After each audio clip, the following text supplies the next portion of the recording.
So friends, जल्दी ही हम आ गए हैं क्लास 8 के 12.3 पे। और 12.3 में carry out of the following division. अभी तक हम मल्टीप्लिकेशन, फैक्टराइजेशन और अदर थिंग्स पढ़ रहे थे। अब हम पढ़ेंगे डिवीज़न, और ये बहुत इंटरेस्टिंग है।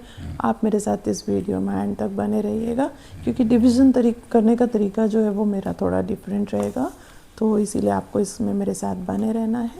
और वैसे भी मैं आप लोगों को बता चुकी हूँ कि मैंने प्लेलिस्ट क्रिएट कर दिया है क्लास 8 के लिए, चैप्टर 8 का। तो प्लेलिस्ट के थ्रू आपके एग्ज़ाम्स नज़दीक आ रहे हैं, तो आप प्लेलिस्ट के थ्रू डायरेक्टली चैप्टर 8 को पूरा ईच एंड एवरी सम्स जो है वो चेक कर सकते हैं। आप खुद सॉल्व करिए, मेरे उससे चेक कर लीजिए, जो भी तरीका आपको पसंद आए। मैंने प्लेलिस्ट क्रिएट कर दिया है। 12.3 पे आ गए हैं हम। क्वेश्चन नंबर 1 है और डिवीज़न है। डिवीज़न मतलब होता है डिवाइड करना। मैं बहुत ही एक तरीका आपको बताने जा रही हूँ, यूनिक पैटर्न। फर्स्ट वाला है, हमको गिवन है यहाँ पे 28x4 डिवाइडेड बाय 56x। देखिए, ये तरीका है, आसान तरीका जो मैं आपको बताने जा रही हूँ। 28x4 upon 56x।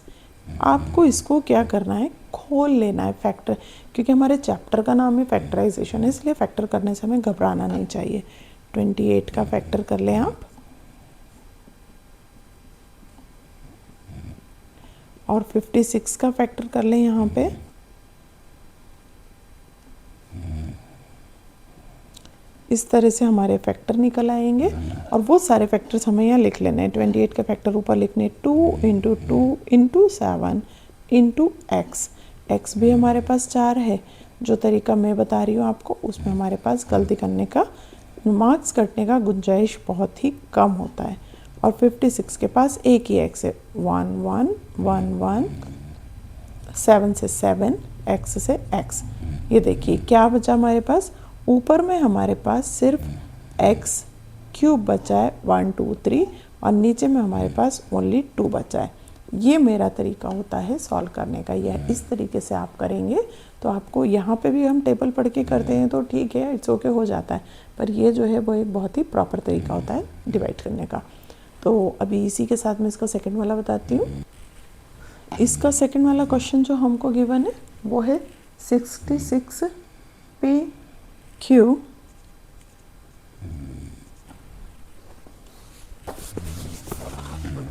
66p⁻, ये थर्ड वाला है, सेकंड वाला भी कर लेंगे हम।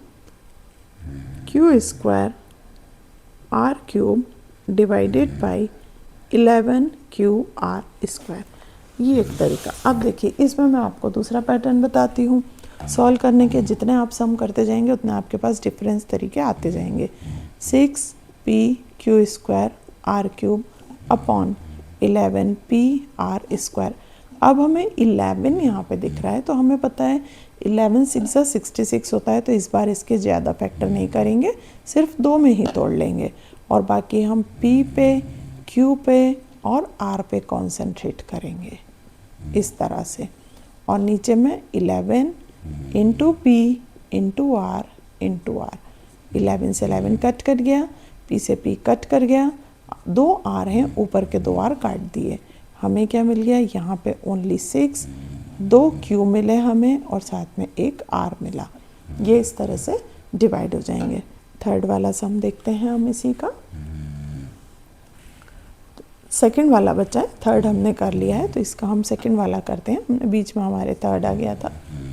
सेकंड वाले सम की बात कर रहे हैं, -36y³ divided by 9y³। -36y³ divided by 9y²। ये कंडीशन हमको यहाँ पे मिल रही है। तो अब यहाँ पे भी हम सेम चीज़ क्या अप्लाई करेंगे, देखिए -36 है, y³ है और 9y² है। 9 के टेबल में 36 आता है क्या, यस आता है। कितने बार आता है, 9 4 जा, तो 36 को हम ब्रेक कर लेंगे -4 और 9 के साथ।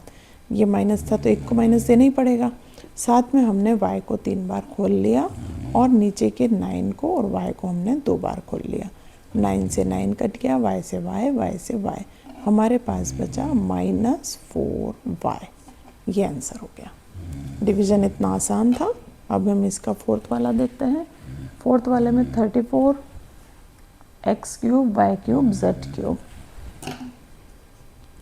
34 x cube y cube z cube divided में हमें गिवन है 51 x y square z cube.